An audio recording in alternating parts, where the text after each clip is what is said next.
Hello guys, welcome back to our YouTube channel. तो आज की इस वीडियो में हम बात करेंगे जामिया मिलिया इस्लामिया यानी JMI का 2020 MSc केमिस्ट्री एंट्रांस का जो पेपर सॉल्यूशन है, डिटेल के साथ में हम बात करेंगे। एंड प्लीज़ अगर आप चैनल पर नए हैं तो चैनल को प्लीज़ सब्सक्राइब कर लेना एंड बेल आइकन को प्रेस कर लेना, ताकि जब भी मैं कोई नई वीडियो लेकर आऊँ तो उसकी नोटिफिकेशन आपको सबसे पहले मिल जाए। तो बिना देर के चलिए आज की वीडियो को हम शुरू करते हैं। तो सबसे पहला जो हमें क्वेश्चन दिया होता है, ये क्वेश्चन नंबर 1 है।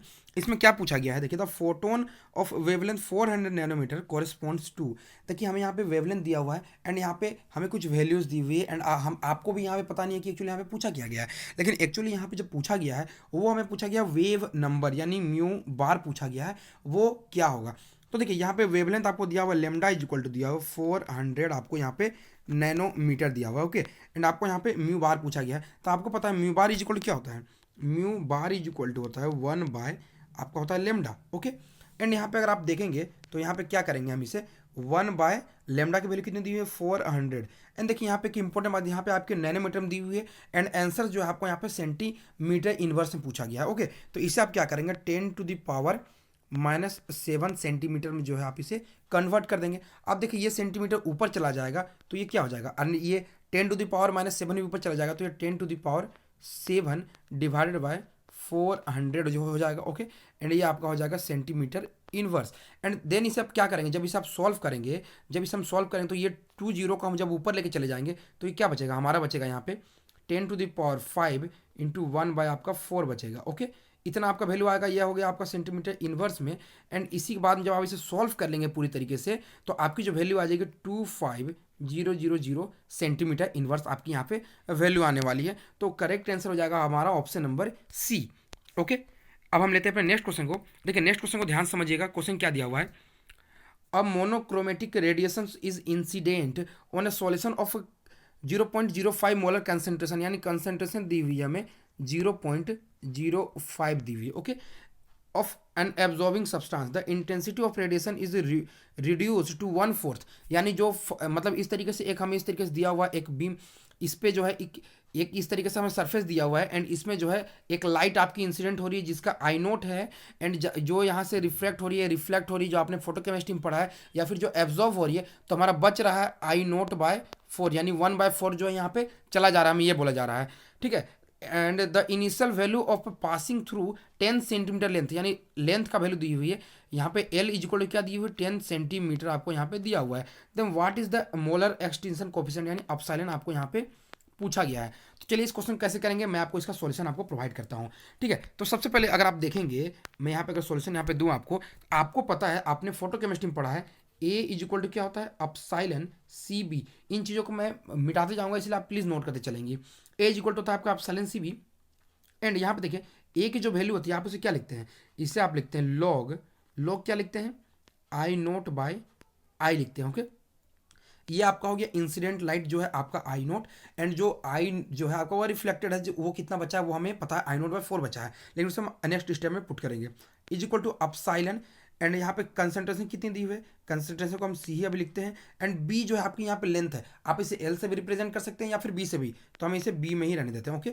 अब देखिए यहाँ पे जो है लॉग, इसे हम लॉग रहने दिए, आई नोट तो आई नोट ही है एंड आई का वैल्यू क्या हो जाएगा आई नोट बाय 4, ठीक है। इज इक्वल टू अपसाइलन हमें यहाँ पे कैलकुलेट करना है एंड कंसंट्रेशन दिया हुआ है 0.05 दिया हुआ है, ओके। इनटू लेंथ की वैल्यू जो वैल्यू दी हुई है वो हमें 10 दी हुई है। अब देखिए ये आई नोट कैंसिल, तो हमें ऊपर क्या बच जाएगा, हमारे यहाँ पे ऊपर बचने वाला है लॉग 4 बचने वाला है, इज इक्वल टू कितना हो जाएगा अपसाइलन इंटू ये हो जाएगा 0.0 हो जाएगा हमारा 5, ओके। अब देखिए log 4 का वैल्यू अगर हम देखेंगे तो log 4 का जो वैल्यू आता है वो होता है हमारा 0.0 होता है 602 होता है, क्या होता है 0.602 होता है हमारा इस केस के लिए, ओके, ठीक है। एंड ये जो हमारा इधर इज इक्वल टू क्या हो जाएगा अपसाइलन इंटू 0.5 बच जाएगा, ओके। अब देखिए इसे मैं मिटा रहा हूँ, ओके। हमारा क्या था 0.602 is equal to epsilon into 0.5, तो ये हमें मोलर एक्सटेंशन कोफिशिएंट है, तो ये epsilon is equal to 0.602 divide by 0.5, and जब आप इसे कैलकुलेट कर लेंगे तो ये जो वैल्यू आएगी आपकी आ जाएगी 1.204 के करीब आ जाएगी, जो कि आपका अगर आप ऑप्शंस देखेंगे तो 1.204 आपका यहाँ पे कहाँ पे आंसर है, ऑप्शन नंबर बी में देखिए 1.2 आपका यहाँ पे आंसर दिया हुआ है, ओके। अब हम लेते हैं अपने नेक्स्ट क्वेश्चन को। देखिए नेक्स्ट क्वेश्चन क्या दिया हुआ है, it is only the absorbed light radiation that are effective in producing a chemical reaction, this is the statement of. देखिए ये जो स्टेटमेंट है ये आपका है ग्रोथर्स ड्रेपर लॉ का है, ठीक है। वो क्या कहते हैं कि only that light which is absorb can bring about a photochemical change, यानी वही लाइट एब्जॉर्ब होगा जो कि आपका फोटोकेमिकल चेंज जो है आपके यहाँ पे हो सकता है, वही लाइट एब्जॉर्ब होगा, वही कहता है ये। तो ये हो जाएगा हमारा ऑप्शन डी। ओके, हमारा नेक्स्ट क्वेश्चन क्या दिया हुआ है, if two operators are commute. देखिए दो ऑपरेटर्स कम्यूट है, यानी क्या है, एक इस तरीके से ए भी आपको यहाँ पे कम्यूट करके दिया हुआ है। ओके, यहाँ कोमा नहीं होगा। ओके, ये ए भी आपको इस तरीके से दिया हुआ है। Okay, and is equal to, अगर ये हो गया A B minus B A is equal to अगर जीरो हो गया, तो ये दोनों जो है आपके आपस में जो कम्यूट हो रहे हैं, क्या है, कम्यूट हो रहे हैं। तो इस तरीके से हम बोलते हैं ये कम्यूट हो गया। एंड इसी तरीके से हम ऑपरेटर्स लिखें तो ये कम्यूट ऑपरेटर हो जाएंगे। ओके, तो यहाँ पे क्या पूछा जा रहा है कि जो कम्यूट होते हैं उनके क्या हो गए, तो आप यहाँ पे नोट करके रखे, बिकॉज जो कम्यूट होते हैं उनकी जो आइजन वैल्यू होती है वो सेम होती है, यानी उसके आइजन उनके आइजन फंक्शन सेम होते हैं, उनके जो आइजन फंक्शन होते हैं वो सेम होते हैं। ओके, तो यहाँ पे हम क्या बोल सकते हैं कि जो they have same eigen function. Okay, note value, eigen function same होते हैं उनके। ओके, नेक्स्ट क्वेश्चन क्या दिया हुआ है, देखिए यहाँ पे हमें नेक्स्ट क्वेश्चन दिया हुआ है, the average distance of an electron from the nucleus in the ground state of hydrogen atom, ठीक है, इज कितना होगा, हमें ये पूछा गया। तो आपको पता है आर जो रेडियस होता है, रेडियस का फॉर्मूला क्या होता है, 0.529 okay into n square by Z आपका होता है, ये into n square by Z होता है। ओके, एंड यहाँ पे अगर देखेंगे जेड की जो वैल्यू है हाइड्रोजन के लिए 1 हो जाएगी, एंड एन की वैल्यू ग्राउंड स्टेट के लिए है, तो उसके लिए हम 1 पुट करेंगे, तो ये हो जाएगा 0.529 ओके इंटू ये हो जाएगा हमारा 1/1 आ जाएगा। ओके, एंड इससे ये हमारा वैल्यू कितना आ जाएगा 0.529। ओके, एंड इसी को जब यही वैल्यू को जब आप, ये हमारी वैल्यू किस में आई है, ये एंगस्ट्रम में आई। ओके, हमारी वैल्यू कितनी आई, 0.529 जो है ये हमारी एंगस्ट्रम में आई है। एंड इसी वैल्यूज को जब आप ए नोट का टर्म लिखते हैं तो इसे लिखते हैं 1.5 A naught. Okay, 1.5 A naught, and इसी को आप लिख सकते हैं 3/2 ए नोट, जो कि आपका ऑप्शन नंबर सी में आपको यहाँ पे दिया हुआ है। तो करेक्ट आंसर हो जाएगा हमारा option number C. Okay, next question देखते हैं हम क्या दिया हुआ है, if the azimuthal quantum number of an atom is 2, azimuthal quantum number l is equal to 2 दिया हुआ है, तो मैग्नेटिक क्वांटम नंबर यानी हम पूछ रहा है एम एल पूछ रहा है। ओके, एम एल, तो आपको पता है एम एल की जो वैल्यू होती है वो -L2 + L तक जाती है। ओके, तो यहाँ पे देखिए -L क्या है हमारी -2, देन हमारा क्या आएगा 1 आएगा, देन 0, देन 1, देन 2 आएगा, एंड ये वैल्यू आपको ऑप्शन नंबर बी में दी हुई है। तो हमारा करेक्ट आंसर हो जाएगा इस केस के लिए हमारा ऑप्शन नंबर बी हो जाएगा। अब हमारा नेक्स्ट क्वेश्चन क्या दिया हुआ है, देखिए with respect to sigma and pi bonding in PTHI in the structure given below, which of the following represent the correct bonding, मतलब हमें यहाँ पे पूछ रहा है कि कौन सा यहाँ पे करेक्ट बॉन्डिंग हमें यहाँ पे शो कर रहा है, इस चीज़ के बारे में पूछा जा रहा है। देखिए यहाँ प्लेटिनम जो है इस ट्रिपल बॉन्ड के साथ में हमारा पाई बॉन्डिंग के साथ में अटैच्ड होके, ठीक है, एंड यहाँ पे जो PPS3 जो है, ठीक है, ये आपका सिग्मा एंड पाई बोथ के साथ में आपका यहाँ पे अटैच्ड होता है इस केस के लिए। ओके, एंड जो इसीलिए हमारे इसका जो करेक्ट आंसर हो जाएगा हमारा ऑप्शन हो जाएगा हमारा ऑप्शन नंबर बी, ठीक है, इसका करेक्ट आंसर हो जाएगा हमारा ऑप्शन नंबर बी हो जाएगा। ठीक है, नेक्स्ट क्वेश्चन क्या दिया हुआ है, water plays significant role in the following reactions, ठीक है, the correct role of water in each reaction, मतलब करेक्ट रोल हमें यहाँ पे पूछा गया है। ओके, तो अगर आप यहाँ पे देखेंगे, सबसे पहला अगर आप यहाँ पे देखेंगे कि यहाँ पे पहला में देखेंगे ये कैल्शियम जो है आपका 0 ऑक्सीडेशन स्टेट में, ये +2 ऑक्सीडेशन स्टेट में जा रहा है, तो यहाँ पे देखिए ऑक्सीडेशन हो रहा है, यानी वाटर जो है इस केस में ऑक्सीडेशन करवा रहा है, क्या कर रहा है, ऑक्सीडेशन कर रहा है। एंड अगर आप ऑप्शन नंबर डी में देखेंगे जब आप, तो यहाँ पे देखिए F2 जो है आपका 0 ऑक्सीडेशन स्टेट में, एंड HF में जो है फ्लोरीन जो आपका -1 ऑक्सीडेशन स्टेट में, यानी यहाँ पे आपका डिक्रीज इन ऑक्सीडेशन स्टेट, यानी यहाँ आपका जो है रिडक्शन हो रहा है, यानी वाटर इस केस में जो आपका रिडक्शन करा रहा है। बट अगर आप ऑप्शन नंबर 3 देखेंगे तो वाटर जो है Mg2+ साथ कॉम्बाइन हो रहा है, वाटर जो है Mg2+ साथ में कॉम्बाइन हो रहा है, एंड आपका यहाँ पे जो है MgH2O6 यहाँ पे फॉर्म हो रहा है, यानी वाटर जब अपना लोन पर इलेक्ट्रॉन दे रहा है, जब इलेक्ट्रॉन देता है तो वो एक बेस की तरह एक्ट करता है। तो हमारा यहाँ पे देखिए ये थर्ड हो जाएगा बेस, ओके, एंड ये हो जाएगा रिडक्टेंट, एंड ये हो जाएगा ऑक्सीडेंट। तो ऐसा जो ऑप्शन है हमारा ये ऑप्शन नंबर ए में गिवन है, तो करेक्ट आंसर हो जाएगा हमारा ऑप्शन नंबर ए हो जाएगा इस केस के लिए। ओके, नेक्स्ट क्वेश्चन अगर हम देखेंगे यहाँ पे, ठीक है, इस क्वेश्चन ये थोड़ा याद करने वाला टाइप का, देखिए क्वेश्चन क्या बोला है, the molecular orbital of a diatomic molecule change sign when rotated by 1 80 degree around the molecular axis the molecular orbital is. देखिए यहाँ पे पूछा गया है कि जो मोलिकुलर ऑर्बिटल हमें दिया हुआ है डाई एटॉमिक मोलिक्यूल का, ओके, जो कि साइन चेंज कर रहा है 180 डिग्री में, जब रोटेट करेंगे तो ये साइन हमेशा चेंज करता है। तो ये किस केस के लिए होता है? अगर आप मोलिकुलर और डायग्राम मोलिकुलर ऑर्बिटल का डायग्राम जब आप देखेंगे तो ये जो केस होता है ये पाई के लिए होता है। किसके लिए होता है? ये पाई के लिए होता है। इसका डायग्राम आप खुद देख लीजिएगा, ठीक है, मैं इसका आंसर आपको यहाँ बता दे रहा हूँ। ये पाई के केस के लिए होता है, इस केस के लिए, ओके। हमारा नेक्स्ट क्वेश्चन क्या दिया हुआ है? The compound that exhibits sharp bands at 3300 centimetre inverse and 2150 centimetre inverse. जो हमारे ये जो बैंड्स जो देते हैं वो हमारे देते हैं ये compound CH3 CH2 C triple bond CH, ये जो होता है हमारा 1 ब्यूटाइन देता है। क्या देता है? 1 ब्यूटाइन हमारा ये बैंड्स देता है, ठीक है। अब हमारा नेक्स्ट क्वेश्चन क्या दिया हुआ है? देखिए इस क्वेश्चन को ध्यान से समझिएगा। Correct trend of bond order हमें पूछा गया है, ठीक है। बॉन्ड ऑर्डर के रिगार्डिंग जो है मैंने ऑलरेडी एक ट्रिक डाला हुआ है, जिससे जो आप एग्जामिनेशन में जो आपको मेनली वो क्वेश्चंस को जो है फास्ट करने के लिए मैंने वो ट्रिक बनाई है। बेसिक तो आपको कॉन्सेप्ट से बनाने हैं, लेकिन अगर आपको फास्ट क्वेश्चन करना है तो वो ट्रिक आप जरूर विजिट करके देख लेना, ओके। तो उसमें मैंने बताया था कि जो भी स्पीसीज 14 इलेक्ट्रॉन कंटेन करता है उसका जो होता है बॉन्ड ऑर्डर 3 होता है। जो 15 करता है उसका 2.5 यानी 0.5 माइनस कर देना है। जो 16 कंटेन करेगा उसका हो जाएगा 2, एंड जो 17 कंटेन करेगा उसका हो जाएगा हमारा बॉन्ड ऑर्डर हो जाएगा 1.5, एंड जो 18 कंटेन करेगा उसका हो जाएगा 1 हो जाएगा, ठीक है। उसका बॉन्ड ऑर्डर हो जाएगा 1, ये 1.5 हो जाएगा, ओके, 1 हो जाएगा। मैं नीचे तरफ वाला नहीं ले रहा हूँ बिकॉज हमें यहाँ पे ऑक्सीजन दिया हुआ है, ओके। अब देखिए यहाँ पे O2 पॉजिटिव का कितना इलेक्ट्रॉन हो गया? O2 पॉजिटिव का जो इलेक्ट्रॉन हो जाएंगे हमारे हो जाएंगे 15 इलेक्ट्रॉन, ओके। एंड ये O2 नेगेटिव होगा। चलिए यहाँ तो हम इधर ऑप्शन देखते हैं, हमारे यहाँ पे O2 नेगेटिव हमें दिया हुआ है, ठीक है। तो O2 नेगेटिव का इलेक्ट्रॉन हो जाएगा 18, एंड O2 सिंगल नेगेटिव का हो जाएगा, देखिए ये O2 2 नेगेटिव का है, ओके, ये O2 2 नेगेटिव का हो जाएगा। मैं इसे अच्छा से करता हूँ मैं, देखिए O2 2 नेगेटिव का हो जाएगा इलेक्ट्रॉन 18 हो जाएगा, एंड O2 पॉजिटिव का जो है इलेक्ट्रॉन हो जाएगा हमारा कितना हो जाएगा 15 हो जाएगा, एंड O2 सिंगल नेगेटिव का हो जाएगा इलेक्ट्रॉन 17। एंड जस्ट मैंने अभी आपको बताया 14 वाले का बॉन्ड ऑर्डर होता है 3, यानी जो सबसे करीब जो होगा 14 के करीब उसका बॉन्ड ऑर्डर होगा सबसे ज़्यादा। तो अगर आप यहाँ पे देखेंगे O2 पॉजिटिव का जो है इलेक्ट्रॉन 15 है, एंड ये 14 सबसे ज़्यादा करीब है, तो O2 पॉजिटिव का तो श्योर सबसे ज़्यादा होगा, ओके। तो ऑप्शन ए एंड डी में आपको O2 पॉजिटिव का दिया हुआ है। लेकिन उसके बाद कौन आएगा? उसके बाद आएगा हमारा O2 नेगेटिव वाला हो जाएगा, एंड O2 2 नेगेटिव वाला हो जाएगा। तो करेक्ट आंसर हो जाएगा हमारा इस केस के लिए ऑप्शन नंबर डी हो जाएगा। एंड अगर बॉन्ड ऑर्डर आपको पता चले तो इसका हो जाएगा 2.5 हो जाएगा, एंड फर्दर उसी तरीके से आप यहाँ पे कैलकुलेट कर सकते हैं। नेक्स्ट क्वेश्चन देखते हैं क्या दिया हुआ है। देखिए नेक्स्ट क्वेश्चन क्या दिया हुआ है? The correct order of wavelength of the halide to metal charge transfer band दिया हुआ है, ठीक है। हमें यहाँ पे वेवलेंथ लेमडा का ऑर्डर पूछा गया, ओके। तो जिसकी एनर्जी सबसे ज़्यादा उसका वेवलेंथ सबसे कम, बिकॉज ई इक्वल टू क्या होता है HC लेमडा होता है, आपको ये पता है। तो जिसका एनर्जी सबसे कम यानी उसका वेवलेंथ सबसे ज़्यादा, ये बात ठीक है। अब देखिए हमें 3 ऑप्शन दिए हुए हैं। यहाँ पे अगर सारे ऑप्शंस को अगर आप देखेंगे तो यहाँ पे CuNH3 CuNH3 सारे में सेम है।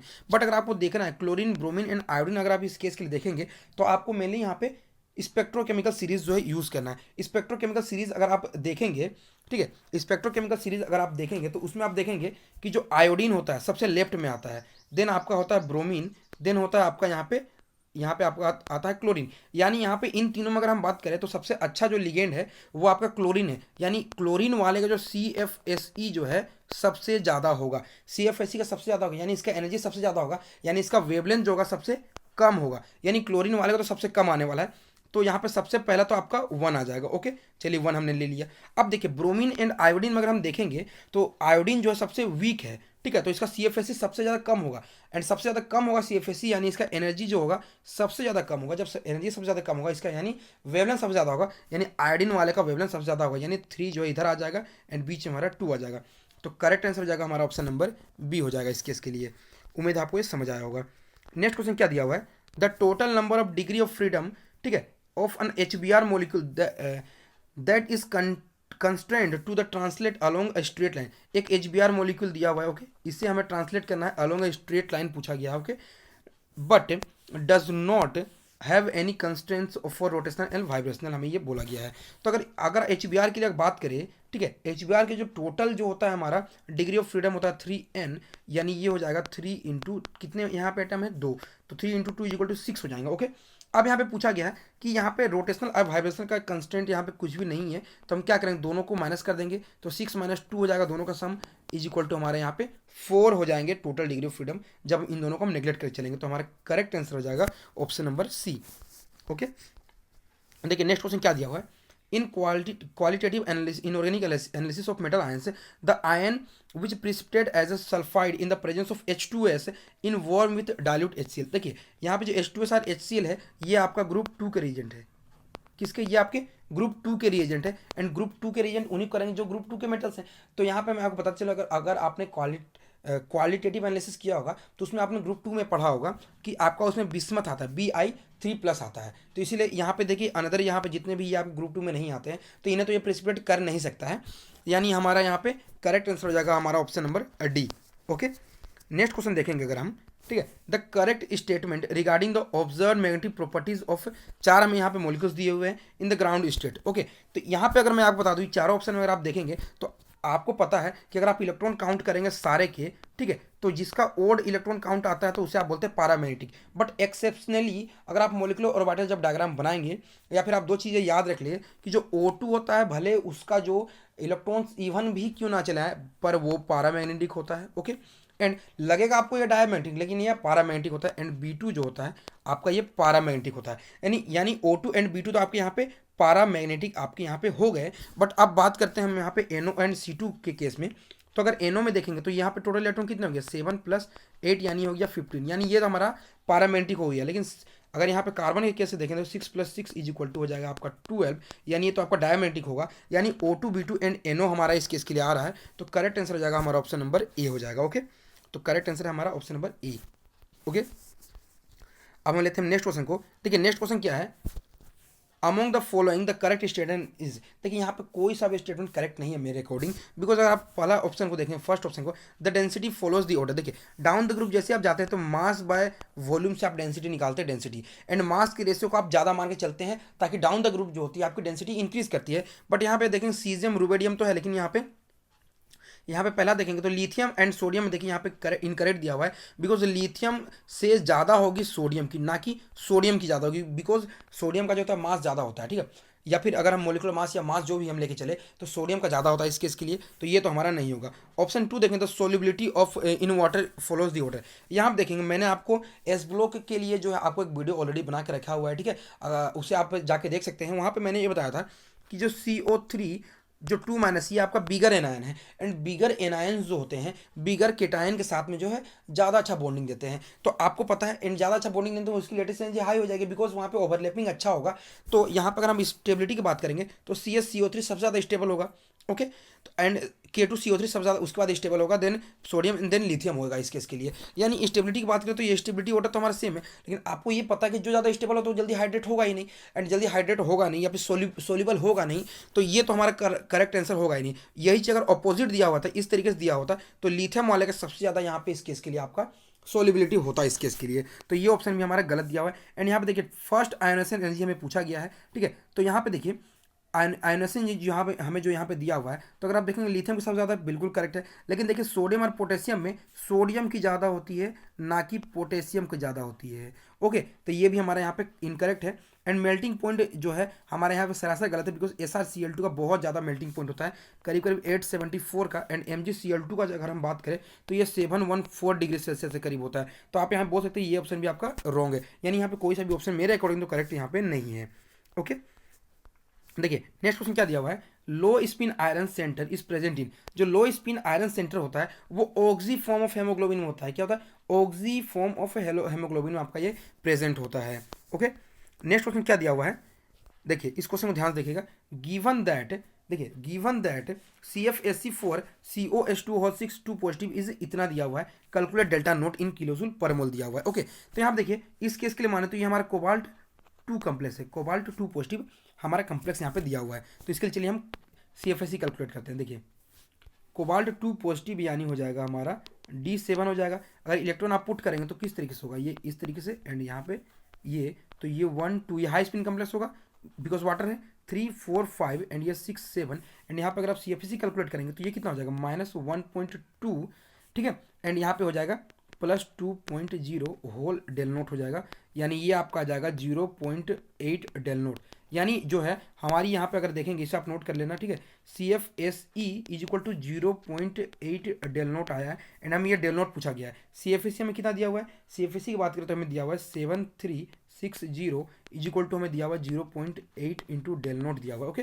एंड ये जो हमें दिया हुआ है, ये हमें दिया हुआ है सेंटीमीटर इनवर्स में दिया हुआ है, किसमें, सेंटीमीटर इनवर्स में दिया हुआ है। अगर इस जगह से हम डेल नोट कैलकुलेट करेंगे तो ये 7360 divide by 0.8 is equal to, ये हमारा वैल्यू आने वाली है 9200 सेंटीमीटर इनवर्स में आने वाली है। देखिए ये वैल्यू हमारे सेंटीमीटर इनवर्स में आई है, लेकिन अगर आप यहाँ पे देखेंगे जो आंसर हमें पूछा गया वो किलो जूल पर मोल में दिया हुआ है, ओके।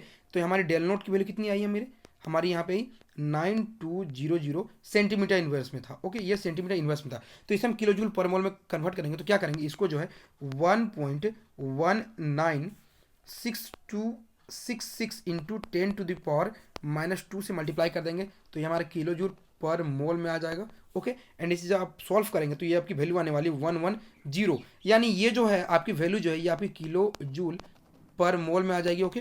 एंड ये जो वैल्यू है आपकी 109 एंड 111 के बिटवीन में है, इसलिए करेक्ट आंसर हो जाएगा हमारा ऑप्शन नंबर ए हो जाएगा, ओके। नेक्स्ट क्वेश्चन में देखिए क्या दिया हुआ है, देखिए which plot represent the spectrophotometric titration where the titrant alone absorb. देखिए ये जो स्पेक्ट्रोफोटोमेट्रिक टाइट्रेशन का ग्राफ्स है, ओके।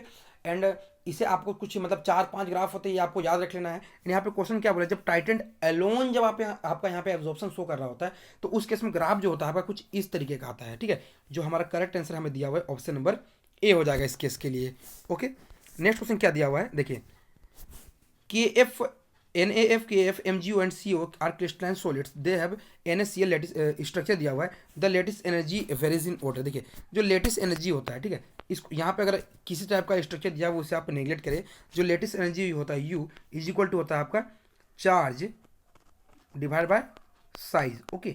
चार्ज बाय साइज होता है। अगर आप देखेंगे यहाँ पे तो यहाँ पे अगर सारे का आप ब्रेक करेंगे तो ये आपका Na+, ठीक है, K पॉजिटिव, Mg2 पॉजिटिव में ब्रेक होगा एंड Ca2 पॉजिटिव में ब्रेक होगा इस केस के लिए, ओके। अब देखेंगे अगर हम चार्ज की बात करें तो हमारा Mg2 positive and Ca2 positive का हमारा यहाँ पे जो लेटेस्ट एनर्जी है वो ज़्यादा आने वाला है, लेकिन Mg2 positive and Ca2 positive किसके ज़्यादा आएगा, तो अगर आप यहाँ पे देखेंगे जो Mg2 पॉजिटिव का जो साइज है वो लेसर है, ठीक है, एंड Ca2 पॉजिटिव का साइज जो है ज़्यादा बड़ा है, तो आप यहाँ पे बोल सकते हैं कि जो Mg2 पॉजिटिव का है वो ज़्यादा आएगा with respect to Ca2 positive का। तो यहाँ पे तो हमने एक कंपेरिजन कर लिया कि हमने यहाँ पे कंपेरिजन कर लिया कि Mg2 पॉजिटिव का ज़्यादा है Ca2 पॉजिटिव से। अब Na एंड Ca में अगर आप देखेंगे यहाँ पे के पोटेशियम एंड Na में अगर आप देखेंगे तो दोनों की चार्ज सेम है, लेकिन साइज जो है Na का छोटा है, ओके। तो यहाँ पे जो है यहाँ पे पहले Na पॉजिटिव आ जाएगा, देन आपका यहाँ पे पोटेशियम पॉजिटिव आ जाएगा, बिकॉज अगर यहाँ पे हम देखेंगे U is equal to charge by size होता है, ठीक है। तो करेक्ट आंसर हो जाएगा हमारा ऑप्शन नंबर बी आने वाला है इस केस के लिए, ओके। अब हम देखते हैं अपने नेक्स्ट क्वेश्चन को। देखिए नेक्स्ट क्वेश्चन क्या दिया हुआ है, consider the following 4 xenon compounds, ये चारों हमें दिए हुए हैं, ठीक है।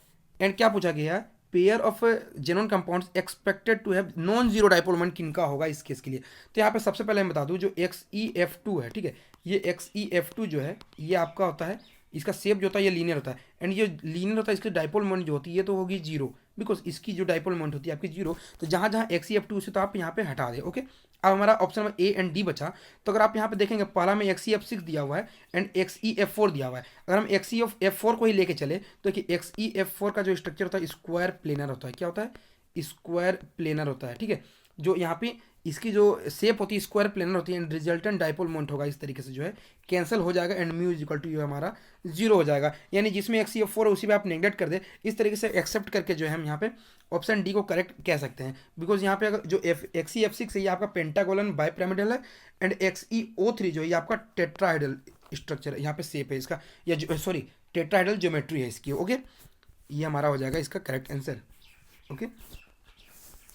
अब नेक्स्ट क्वेश्चन क्या दिया हुआ है, देखिए consider the following 6 binary oxide CaO and यहाँ पे Al2O3 PbO CS2O and SiO2 and Sb2O3 दिया हुआ है। The pairs of ionic oxide हमें यहाँ पे पूछा गया है कि यहाँ पे से कौन कौन से आयनिक ऑक्साइड होंगे। तो सबसे पहले मैं बताते चलूँ जो CaO होते हैं ये आपका होता है आयनिक ऑक्साइड, ठीक है। तो यहाँ पे जहाँ जहाँ CaO है वो आपका करेक्ट आंसर होने वाला है A एंड B।